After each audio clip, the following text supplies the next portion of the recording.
KFI po ay expanded pagkat nakaranas na po kaming nag-implement nito ng isang 3-year project, pero nasa Maguindanao lang.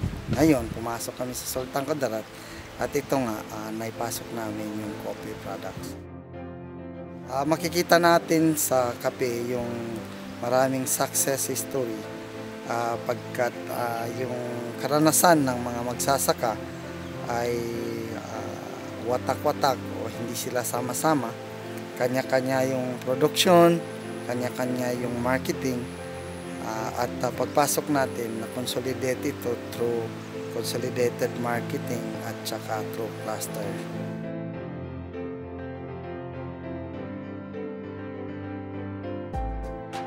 After nun, gumawa kami ng AI plan, Agro Enterprise Plan, na nakakabase doon sa kanilang kape at paano ma-link o maibenta doon sa Nestle Philippines, kasama ko yung aming marketing officer.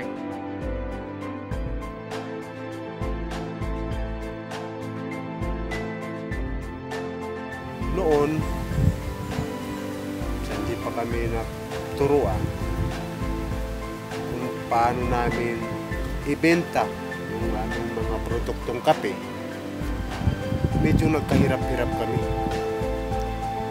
Pero noon, may nagturo sa amin na taga CRS at saka yung KFI, medyo gumaan-gaan yung bintahan ng kape namin dahil medyo nakasave kami ng gastos.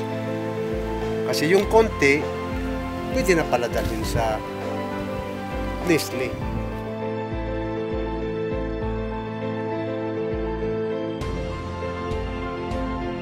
Dito, wato big Nestle Philippines di madawat ang among kape kay wala may kabalog unsang among himuon. Unang nasabutan ako dito ang Nestle Philippines nagtudlo sa mga sa pagtanong sa kape, sa mo-deliver sa kape. Gihimo na muna kay kami manggod nga mangunguma ang natanaw na mo nga kanang mga produkto para gyud sa mga pangabuhi. Hinhimo gyud na mo tanang nga mag-practice pag usay pag-iko sa kape, usay pagtanom sa kape. Unya sa pag-deliver na mo sa Nestle Philippines among kape, nakita jud na mo ang bintaha sa mo anit niadto pag sa paro sa niadto makita po.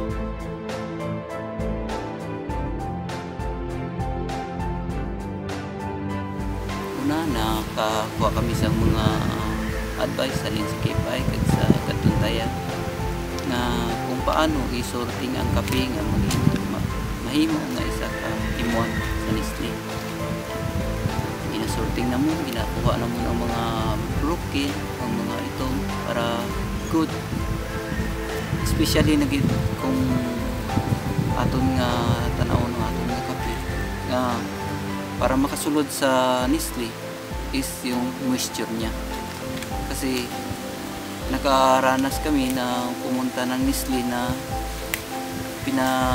pinabalik yung kape namin, pina-re-dry ulit kasi kulang sa moisture.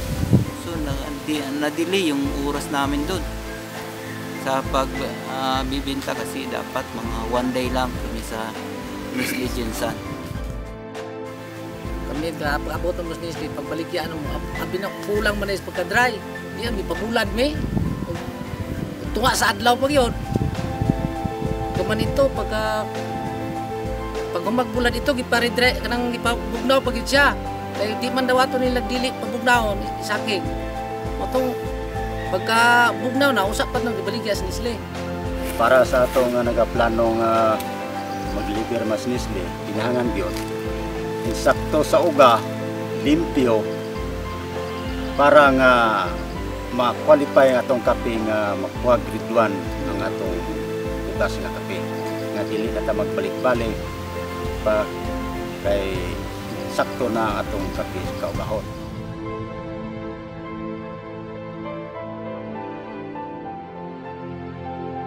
Sa CRS o Katuntaya dako jud ang kayo ang gitabang na sa mua kay kung wala sila wala jud mi kahibalo unsa pagproseso sa amuang mga tanom sa pag-deliver. Kaya laking pasasalamat namin na mga coffee grower. Nung dumating yung CRS at saka yung KIPAY na nagturo sa amin, gumaan yung pamumuhay namin.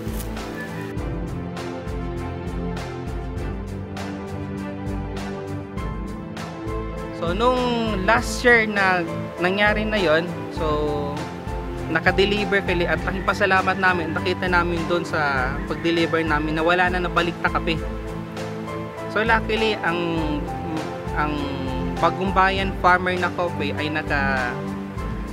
benta sa Nestle ng gross nila ay 3 million something at ilang kanilang net ay naka-net sila na 2.8 million which sa tatlong barangay na Kabulanan, Masyag, and Santo Niño. So ang gusto naming mangyari dito sa project ng Expanded Peace and Agriculture Development for Sustainable Livelihood in Central Mindanao, yung sa OSDA 2, team partner with CRS and KFI, na yung farmer, ang mangyari sa farmer ay kung wala na kami ay hindi na sila makatali doon sa mga trader na maliliit ang bili ng mga trader sa kanilang produkto, na yung mga small farmer natin, yung mga poor farmer natin ay makadirect na doon sa Nestle Philippines kung saan yung malalaki ang bumibili sa kanilang kape.